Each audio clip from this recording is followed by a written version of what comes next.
నా తోక ముడుస్తాండారా? వాడు అరుస్తున్నాడు రా. కుక్క మురిగిందనుకో. నీ చేతిలో దండెందుకురా? నా కాళ్ళ మీద పడేయ్. వాడి కొడుకు అరుస్తున్నారా. కుక్క పిల్ల మురిగిందనుకో. దమ్ముంటే ఇట్రండిరా. దమ్మా యానాడైనా అమ్మరమ్మ పాలు తాగినాడా వాడు? సమరసింహారెడ్డి, ఢిల్లీలో కాదు సీమ సందుల్లోకి రారా, చూసుకుందాం నీ ప్రతాపము నా ప్రతాపము.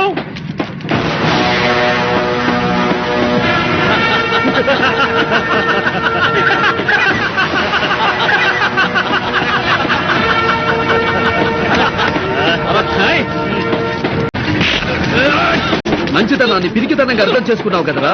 ఎగిరి పడ్డావంటే ఏరుకోవడానికి ఎముకలు కూడా మిగలవు. నేను గట్టిగా తొడచరిచానంటే ఆ సౌండ్కే గుండాకి చస్తావురా నువ్వు.